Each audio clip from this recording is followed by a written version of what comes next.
17 दिसंबर 1894। रात के ठीक 2:13। उत्तराखंड की पहाड़ियों में बसा लैंसडाउन उस रात कोहरे की एक ऐसी घनी ठंडी चादर में लिपटा था कि 10 कदम दूर खड़ा इंसान भी दिखाई नहीं दे रहा था। हवाएं जब देवदार के पेड़ों से टकराती तो ऐसा लगता मानो कोई अंधेरे में खड़ा होकर आपके ठीक कान के पास फुसफुसा रहा हो। पूरा ब्रिटिश कैंटोनमेंट गहरी नींद में था। सैनिक अपने बैरकों में थे, अफसर अपने आलीशान घरों में, सड़कें सोनी थीं। लेकिन कैंटोनमेंट के सबसे पुराने और सबसे अलग थलग पड़े बंगले में अब भी रोशनी जल रही थी। उस बंगले का मालिक एक ब्रिटिश अफसर पिछले 6 दिनों से अपने कमरे से बाहर नहीं निकला था। उसने खाना छोड़ दिया था, लोगों से मिलना बंद कर दिया था। वो बस एक ही काम कर रहा था, एक रहस्यमयी काली किताब को पढ़ना, दिन रात लगातार।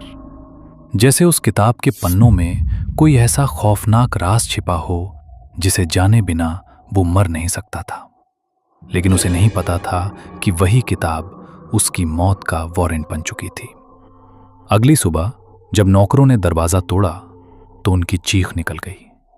कमरे के ठीक बीचों बीच एक कुर्सी थी जिस पर वो अफसर बैठा था, लेकिन वो जिंदा नहीं था।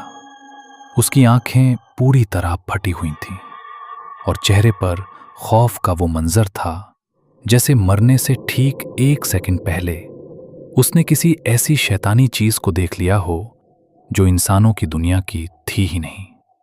लेकिन सबसे डरावनी बात उसकी मौत नहीं थी। सबसे डरावनी बात थी वो किताब जो पिछले 6 दिनों से उसके हाथों में थी। वो गायब थी।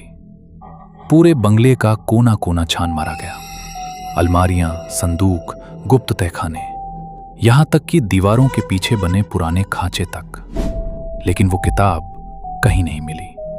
और यहीं से शुरू हुई लैंसडाउन के सबसे बड़े रहस्य की कहानी। मौत से कुछ दिन पहले नौकरों ने एक बेहद अजीब बात नोटिस की थी। अफसर किताब पढ़ते समय पन्ने बहुत कम पलकता था, लेकिन उसकी आंखें पन्नों पर लगातार दौड़ती रहती थीं, जैसे किताब के शब्द खुद ब खुद बदल रहे हों। एक वफादार नौकर ने बाद में दावा किया था कि उसने एक बार छिपकर उस खुली किताब पर नजर डाली थी, लेकिन वहां कुछ लिखा ही नहीं था। वो सिर्फ कोरे खाली पन्ने थे। फिर भी अफसर उन्हें घंटों बिना पलक झपकाए पढ़ता रहता था। उस दिन के बाद वो नौकर डर के मारे कभी उस कमरे की तरफ नहीं गया। मौत वाली रात बाहर भयंकर तूफान था। सुबह लाश मिली और किताब गायब। अफसर की मौत के बाद उस बंगले को हमेशा के लिए सील कर दिया गया। लेकिन कुछ ही दिनों में उस बंद बंगले से आवाजें आने लगीं। रात के सन्नाटे में भारी कदमों की आवाज, आगे पीछे, आगे पीछे, जैसे कोई कुछ ढूंढ रहा हो। और सबसे अजीब, सूने कमरे से पन्ने पलटने की आवाजें आती थीं, जबकि वहां कोई किताब थी ही नहीं। एक बार एक नए चौकीदार को बंगले की रखवाली का जिम्मा मिला। पहली रात सब शांत था, लेकिन दूसरी रात ठीक सुबह के 3 बजे उसे उसी कमरे से पन्ना पलटने की आवाज आई। Sir sir sir. चौकीदार ने हिम्मत जुटाई और दरवाजा खोला। कमरा बिल्कुल खाली था, कोई नहीं था वहां। लेकिन कमरे के बीच में रखी वो लकड़ी की कुर्सी धीरे धीरे हिल रही थी, मानो कोई कुछ ही सेकंड पहले वहां से उठकर खड़ा हुआ हो। अगली सुबह उसने नौकरी छोड़ दी। वक्त बदला, ब्रिटिश राज खत्म हुआ, भारत आजाद हो गया। वो बंगला एक खंडहर में तब्दील हो गया। लेकिन अफवाहें सच साबित होने लगीं। जब करीब 30 साल बाद एक राहगीर ने खिड़की के भीतर उसी ब्रिटिश अफसर को जलते दिए के नीचे उसी काली किताब को पढ़ते देखा। कहानियां बढ़ने लगी। लेकिन तभी एक बुजुर्ग स्थानीय व्यक्ति ने एक ऐसी बात कही जिसने सबके होश उड़ा दिए। उसने कहा था, तुम गलत समझ रहे हो। अफसर उस किताब को नहीं पढ़ रहा था, वो किताब अफसर को पढ़ रही थी। और यहीं से जन्म लेती है सबसे खौफनाक थ्योरी। कुछ गवाहों ने दावा किया कि जब भी वो अफसर खिड़की के पास दिखाई देता है, वो अकेला नहीं होता। अगर आप कुछ सेकंड गौर से देखें तो कमरे के सबसे अंधेरे कोने में एक दूसरी परछाई दिखाई देती है, बहुत लंबी, बहुत पतली और पूरी तरह स्थिर। वो परछाई अफसर को नहीं देख रही होती, वो सीधे खिड़की के बाहर आपकी तरफ देख रही होती है।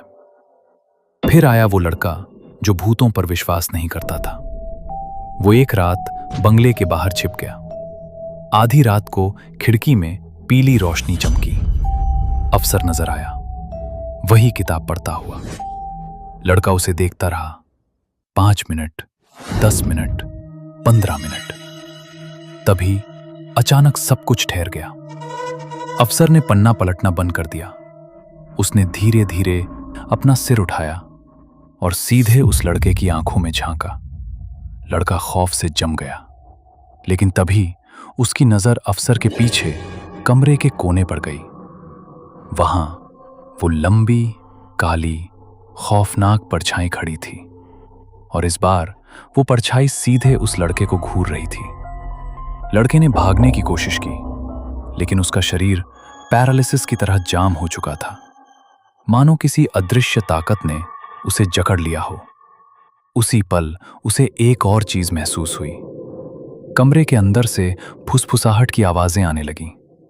दर्जनों आवाजें, मर्दों की, औरतों की, बच्चों की, सब एक साथ, लेकिन कोई भी शब्द साफ नहीं सुनाई दे रहा था। जैसे सैकड़ों लोग एक साथ कोई रहस्य छुपाने की कोशिश कर रहे हों। फिर अचानक अफसर अपनी कुर्सी से खड़ा हुआ। पहली बार, 130 सालों में पहली बार। और उसी क्षण उसे लगा कि अफसर के हाथों में मौजूद किताब खुल गई है। उसके पन्ने अपने आप तेजी से पलटने लगे, लेकिन पन्नों पर शब्द नहीं थे। उन पन्नों पर चेहरे थे, सैकड़ों चेहरे, डरे हुए, चीखते हुए, मदद मांगते हुए। और उन चेहरों में उसे अपना चेहरा भी दिखाई दिया। लड़के की सांस रुक गई, उसकी आंखें फैल गईं, और तभी अफसर के पीछे खड़ी वो परछाई धीरे धीरे हिलने लगी। पहली बार उसने अपना सिर घुमाया और सीधे लड़के की तरफ देखने लगी। कहते हैं, जिस दिन वो परछाई आपकी तरफ मुड़ जाए, उस दिन से आपकी उल्टी गिनती शुरू हो जाती है। अगले ही पल दिया बुझ गया।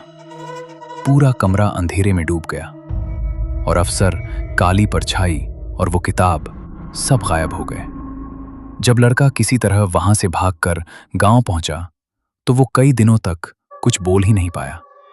और जब उसने आखिरकार उस रात के बारे में बताया, तो उसने सिर्फ एक बात कही, वो मुझे देख नहीं रहे थे, वो मेरा इंतजार कर रहे थे। आज भी जब लैंसडाउन में कोहरा गहराता है, लोग उस खंडहर बंगले के पास जाने से कांपते हैं, क्योंकि उन्हें उस मरे हुए अफसर से डर नहीं लगता। उन्हें डर लगता है उस चीज से जो आज भी उसके पीछे खड़ी है। वो चीज जो पिछले 130 सालों से उस किताब के जरिए इंसानी दिमागों को अपना गुलाम बना रही है। क्या होगा अगर वो किताब इस वक्त अपना अगला पाठक ढूंढ रही हो? और क्या पता उसका अगला पाठक आप हों, क्योंकि कुछ भूत जगहों को नहीं सताते, वो रहस्यों की हिफाजत करते हैं।